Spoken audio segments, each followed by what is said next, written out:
the ROC, the ROE, the cash flows will all be measuring up to what is an ideal number. How do you then distill which company to reject and which company to keep? Because you're starting off on a slate wherein all of these ratios will not look attractive.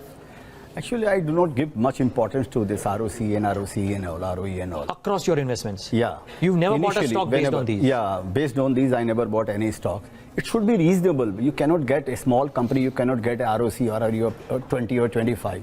Then stock would also be expensive. It has to be below 5, okay, or whatever parameters you are saying, it shouldn't match them. Then price will be dearer, it will be expensive. So I usually do not see all these things.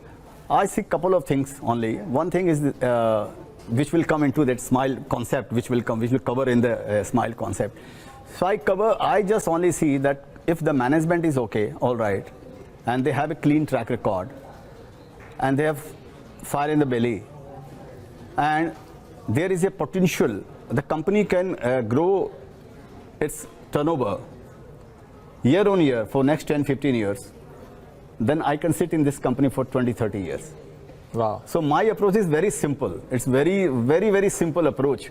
And as I always say that investing is also very simple. It's very actually, but it's not easy because we sometimes try to make things complex. I will give you one example. Sure. This example I had given a long back on some channel. I would like to repeat that, if you allow me. Of course. You remember Dettol is there and Savlon is there.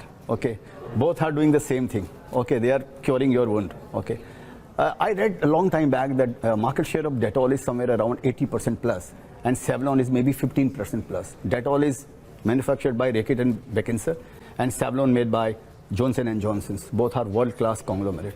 So why the market share of Dettol could be more? So I realized because when you apply Dettol, it burns. It gives you odd odor, like bad smell it gives. So you feel, okay, my God, I'm getting cured. But Savlon doesn't burn or doesn't give you any bad smell also. So maybe people thinking that is not curing me. So this is what is happening in our investing also.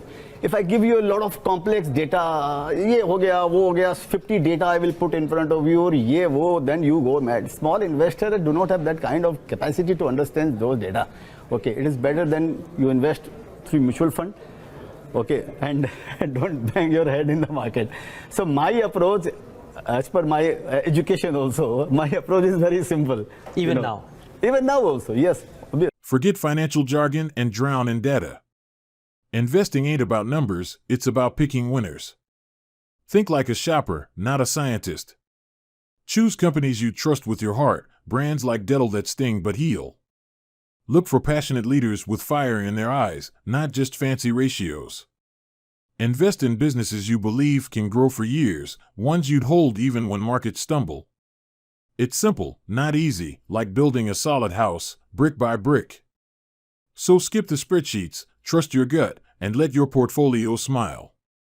Remember, smart investing is about passion, not paper cuts.